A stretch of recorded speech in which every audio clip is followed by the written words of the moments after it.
வகுப்பு 5 மூன்றாம் பருவம் தமிழ் பாடம் வாரி தந்த வள்ளல் நாடகம். காட்சி 2.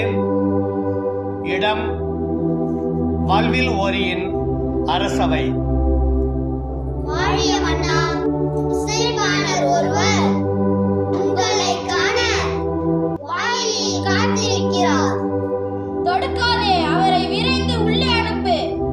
கொல்லிமலை கொற்றவா, கொடைத்திரத்தின் கோமகனே, நீவீர் வாழ்க, உமது படை வாழ்க. தரணியெங்கும் தமிழ் இசையின் புகழ் பரப்பும் பாணரே வருக.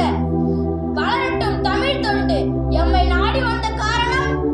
வள்ளலே, வறுமை காரணமாக எமது வீட்டின் அடுப்பில் பூனை உறங்குகிறது. தமிழ் பரப்பும் பாணரே, உமது நிலை என்னை வருத்தமுறை செய்கிறது. உணவின்றி என் மனைவி மெலிந்து கிடக்கிறாள். பிள்ளைகளோ காற்றை உண்டு கண்ணில் உயிரை தேய்க்கபடி இருக்கின்றனர். கலக்கம் வேண்டாம் பாணரே, உம் வறுமையை போக்குவது எனது பொறுப்பு.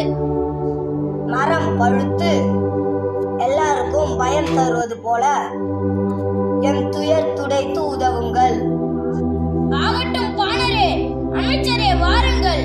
இப்பாணரின் குடும்பம் பல தலைமுறைகள் வாழ வழி செய்திடுங்கள். ஆகட்டும் அரசே, தங்கள் யானைப்படி செய்கிறேன். பொற்காசுகளை அள்ளித்தருக, அணிமணிகளோடு யானைகளையும் அனுப்பிடுக. பற்பல பரிசுகளை பேழைகளில் நிறைத்து அனுப்பிடுக. தங்கள் ஆணைப்படியே அனைத்தையும் அனுப்பி வைக்கிறேன் அரசே. கற்ற கல்வி நாம் அறியாமையை அகற்றுவது போல உற்ற துயர் துடைக்கும் வள்ளலே, உங்களில் ஒன்றா புகழ் கொடை பண்பு ஓங்குக. வாழ்க வாழ்க, நீவீர் வாழ்க.